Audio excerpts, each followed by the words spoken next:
মধ্যে খিদা রেখা কাম করে ধর চাটা খাইয়া বিস্কুটটা খাইয়া পেটটা বর কথা বলে কথা শুনে না কত করে কইতাছি বুঝাইতেছি বুঝাই না বাজারে বেশি দামে বেচতে পারবি না বেশি টাকা দিব না আমার কাছে বেশ আর বেশি টাকা দিন সেন্ডা আমার কাছে দে তোর সেন্ডা আমার খুব পছন্দ হয়েছে সনাতনী গোল্ড তুই যতই কস বেশি টাকা দিব না তোরা চাচি এই চেইনটা আমি ব্যস্ত পারতাম না। এটা আমার মায়ের দেওয়া স্মৃতি। চেইনটা নিয়ে বাড়িতে কত ঝামেলা জানেন, তারপরেও আমি এটা ব্যস্ত পারতাম না। রবি বাজারে একটা দোকান দিতে চাইছে না, হ্যাঁ?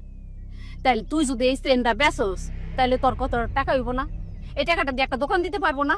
ভালো থাকলে তুই ভালো থাকবি নাকি? চাচি ওটা আমি বুঝি, কিন্তু এই চেইন আমি ব্যস্ত পারতাম না। এই চেইন নিয়ে বাড়িতে মেলা অশান্তি হয়। কথায় কথায় সে আরেকটা বিয়ে করার হুমকি দেয়, তার এই আমি চেইন দেই নাই। চাচি গো, আমার একটু উপকার করবেন। কি উপকার করবো? আপনি একটু হ্যারে বুঝায় কোন না, সে যেন ওই সালমার খপ্পরে না পড়ে। পরে কিন্তু হ্যাঁ বিপদে পড়বো, একটু বুঝায় কোন। স্ত্রী যদি স্বামীর কথা না শুনে তাহলে স্বামী তো একটা বিয়ে করতে চাইবই। দেখছস, এখন যদি এই চেনটা তুই আমার কাছে বেচতি তাহলে তোর কটা টাকা হইতো না, তোর দুই দিক দিয়ে উপকার হইতো।